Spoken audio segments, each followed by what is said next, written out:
skyrocket. The negative spillovers could reverberate around the world, and there might be a financial crisis and recession that could echo the events of 2008 or worse. And Wall Street is already reacting.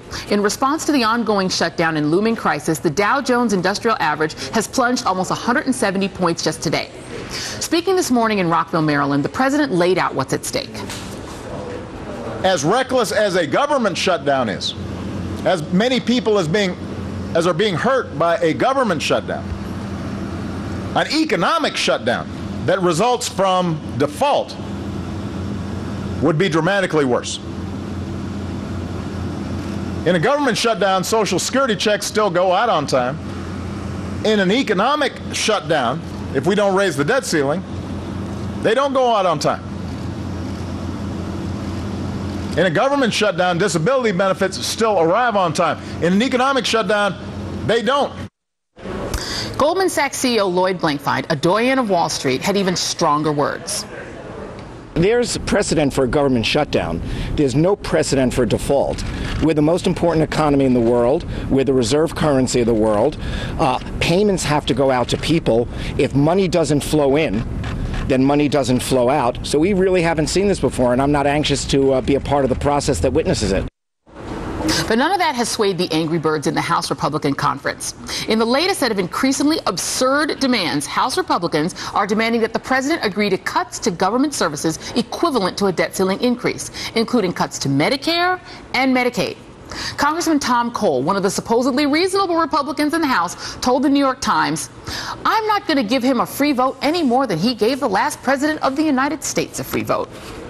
Default on the nation's credit, outrage from Wall Street, global economic calamity. Apparently, the only voices Republicans will listen to these days are themselves. Or, as Vice President Joe Biden said yesterday, it's a different breed of cat up there. Joining us now from Washington is CNBC's Eamon Javers. And Eamon, I think the disconnect for a lot of people is that what we traditionally believed was that the Republican Party, particularly in the leadership level, and the Democrats to a large extent, are highly responsive to Wall Street. This is a new normal in which they seem to be completely unresponsive to Wall Street.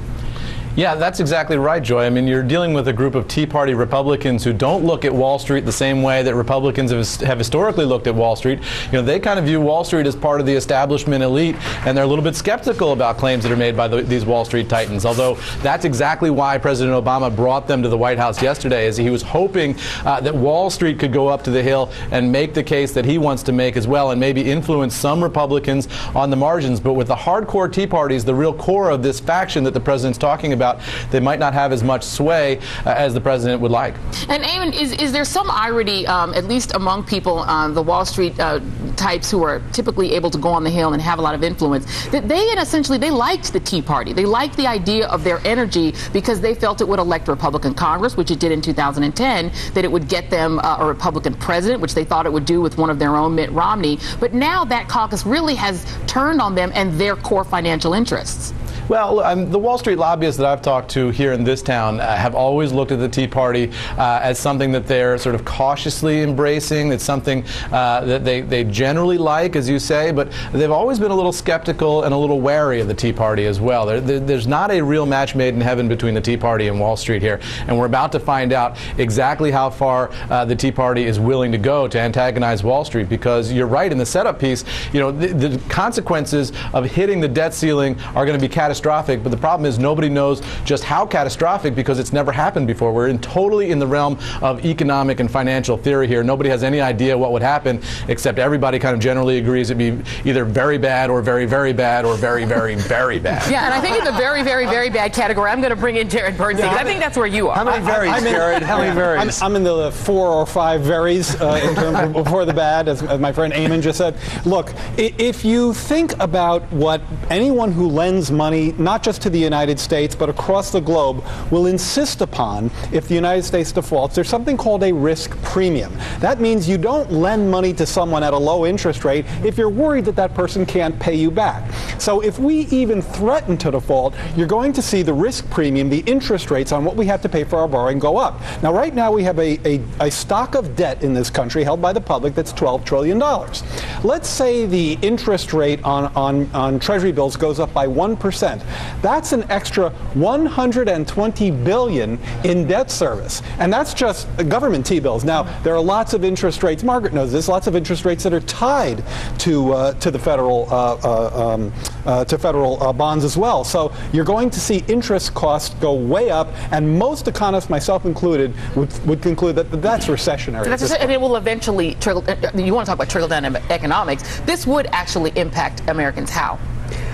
Average Americans how? Wow. I mean, everything from investments to who's employed to the implications are potentially very catastrophic broad. For interest rates, for everything that you do. We're talking about the shutdown morphing recovery. Borrowing, so right. So I mean, look, yes, no, that's go ahead. Recovery to recession. I really think so. If you think about the shutdown, maybe it will ultimately shave 0.5% off of GDP growth. Right. Instead of growing 2.5, we grow 2. You go to debt ceiling breach. Now you're talking about negative growth. That's recession. And look at it long term and historically too. I mean, once that happens, the whole idea of trust in the United States going forward and all of its economic and fiscal implications is never the same. Right. We have screwed up once. We have failed to earn the world's confidence once. And I mean, not to overstate it, but Argentina was about to be a world power 100 years ago. Now they're Argentina. I mean, this we'll get some calls and letters. I know we're going to get some calls, but the interesting thing is that at this point, a preponderance of the public buys this and understands this. There's a poll that's out, the CNN ORC International poll. A majority of the public believe failing to raise the debt ceiling would be a bad thing for the nation. It's overwhelming. It's 56 say bad thing, a crazy 38% I don't understand say 38 say it would be a good thing. Yeah. However, can we come back to this, David? The Tea Party caucus, those 30 people and the people they represent, that represent 2% of the nation, do not believe Jared. They don't believe Eamon. They don't believe Margaret. They don't believe it. And it's not surprising. They don't believe in evolution. They don't believe in climate science. They're know-nothings. They're people who look at experts and see them as elites to be suspicious of because what they're saying doesn't sync up with their general view of the world. So I've been on shows in this network with Tea Partiers who say, there's a lot of different ways we can do this, and they're willing to take that risk. Now, the real interesting thing in all this, in sort of from a game theory perspective, is that 2 years ago, and I wrote a little book about that showdown, President Obama yielded, and he had negotiations on the debt ceiling, led to the sequester, and he was of two minds back then. In one way, he wanted to prevent this economic calamity when the economy was even in a worse position than it is today, and his advisors were pushing him in that direction. But also he realized, if I let this happen,